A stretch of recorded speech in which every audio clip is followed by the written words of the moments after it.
Hai semua, selamat pagi. Nama saya Chelsea.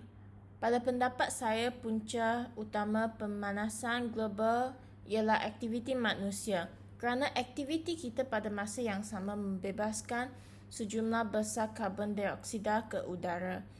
Ini boleh dipecahkan kepada 4 punca utama. Sebab pertama ialah kerana pengeluaran makanan kita yang besar seperti daging lembu. Daging lembu adalah contoh yang baik kerana daging lembu memerlukan peternakan lembu. Setiap lembu memerlukan sejumlah besar makanan dan air setiap hari. Mereka juga menghasilkan beberapa galen kentut metana setiap hari yang boleh menyumbang kepada pemanasan global kerana gas metana memerangkap haba di atmosfera. Untuk menempatkan setiap lembu, banyak tanah diperlukan yang membawa kita ke titik kedua. Punca kedua ialah penebangan hutan berlaku untuk menjadi lebih banyak tanah untuk bercucuk tanam, perumahan untuk ternakan, pokok untuk membuat kertas dan sebagainya. Pokok penting kepada alam sekitar kerana ia menyediakan rumah untuk hidupan liar asli dan yang paling penting ia menukarkan karbon dioksida yang kita sedut menjadi oksigen melalui fotosintesis. Ketiga ialah pengangkutan. Pengangkutan datang dalam pelbagai bentuk seperti kereta api, kereta bas, lori, kapal terbang dan sebagainya. Walaupun bagaimanapun bentuk pengangkutan utama ini memerlukan pembakaran bahan api fosil dalam enjin mereka untuk menggerakkan kenderaan ini, yang selalunya menghasilkan bahan berbahaya seperti karbon dioksida. Dalam setengah kes, truk sering membakar bahan api dan menghasilkan asap hitam yang merupakan pembakaran tidak lengkap bahan api ini, maka menghasilkan bahan yang lebih berbahaya daripada karbon dioksida yang dipanggil karbon monoksida. Punca keempat ialah penjanaan tenaga. Bahan api fosil selalunya dihasilkan dengan mengali jauh ke dalam kerak bumi untuk mendapatkan minyak dan memprosesnya menjadi bahan api fosil.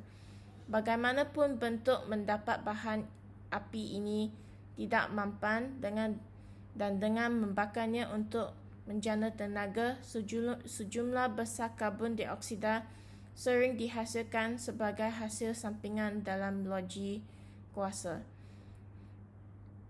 Terdapat 4 cara untuk mengatasi pengeluaran karbon dioksida ini.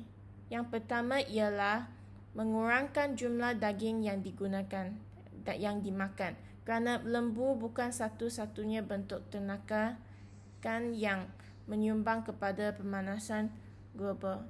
Haiwan yang kita makan seperti ayam dan babi turut menyumbang. Mengurangkan penggunaan daging ini, terdapat permintaan yang lebih rendah untuk ternakan ini. Mengurangkan keperluan untuk membersihkan sejumlah besar hutan. Itu membawa kita ke kaedah seterusnya untuk menangani isu pemanasan global ini. Kaedah kedua ialah menggunakan barangan yang boleh diguna semula seperti membawa cawan boleh diguna semula sendiri untuk mendapatkan kopi anda setiap pagi. Ini mengurangkan penggunaan cawan kertas anda untuk mengurangkan keperluan untuk menebang lebih banyak pokok untuk mendapatkan lebih banyak kertas. Kaedah ketiga ialah mengatasi masalah ini ialah menggunakan pengangkutan yang tidak memerlukan bahan api yang terbakar seperti menunggang basikal.